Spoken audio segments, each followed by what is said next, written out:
We are going to finish up our study of vectors by looking at the dot product. So you guys had a lot of questions about multiplying vectors, and you can't really multiply two vectors together. You can multiply a vector by a scalar, and your answer is a vector, or you can multiply two scalars, and your answer is a scalar. But there really isn't a way to multiply two vectors. The closest thing that we have is this thing called the dot product.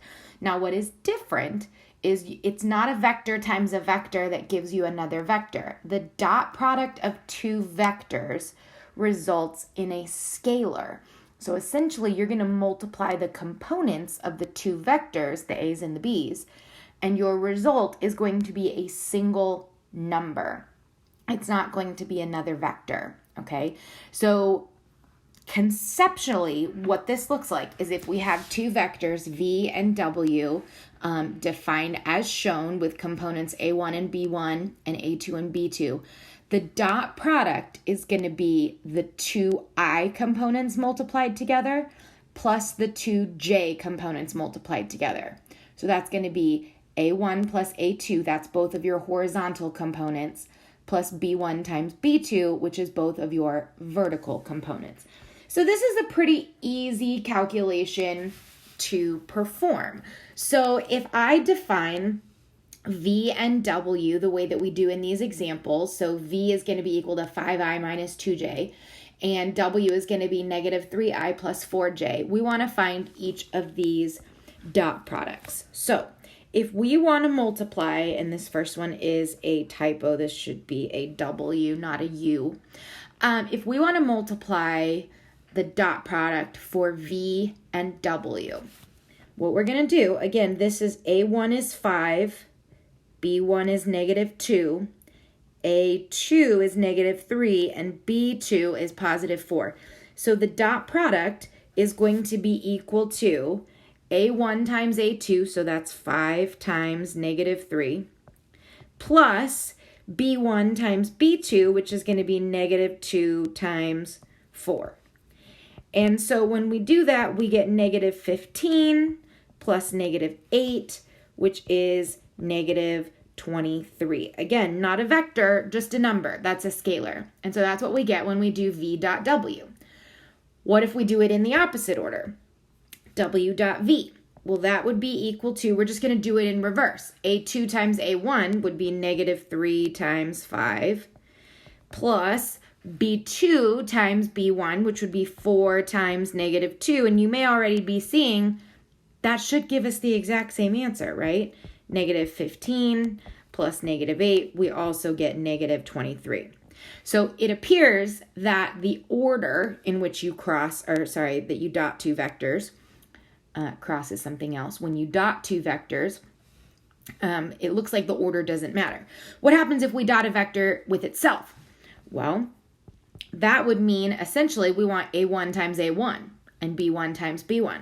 So we're going to end up with 5 times 5 because the component for A in vector V both times is going to be 5, plus negative 2 times negative 2.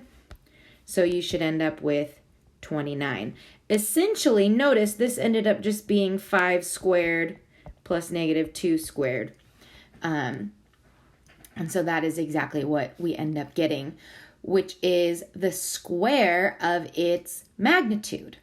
Remember, the magnitude of vector v would be the square root of a squared plus b squared. And notice we just ended up with a squared plus b squared. So when you dot a vector with itself, it's equal to the square of the magnitude. And it turns out that that's always going to be true. So here are some properties of the dot product. Some of these seem pretty similar to properties of real numbers, but remember, they're not going to be exactly the same all the time. So we do see that the first property is that the order doesn't matter. You can see that if you dot a vector with the sum of two vectors, this is essentially the distributive property. Remember, distributing means multiplying over addition, which is exactly what we have here.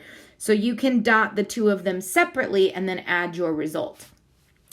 Number 3 is that if you dot a vector with the 0 vector, you get the scalar 0. And again, there's been a lot of questions from you guys about the 0 vector and what it represents. So when you dot, finding the dot product is using 2 vectors. If I just multiply vector v times 0, 0 is a scalar. A scalar times a vector is going to be another vector. However, here we want to do the dot product, which means we need 2 vectors. So the 0 vector is 0i plus 0j. And then if I dot that with some vector ai plus b times j, you can see the process is going to be 0a plus 0b, which is going to be 0. This is the 0 vector because you can only dot product 2 vectors. The result is the scalar 0.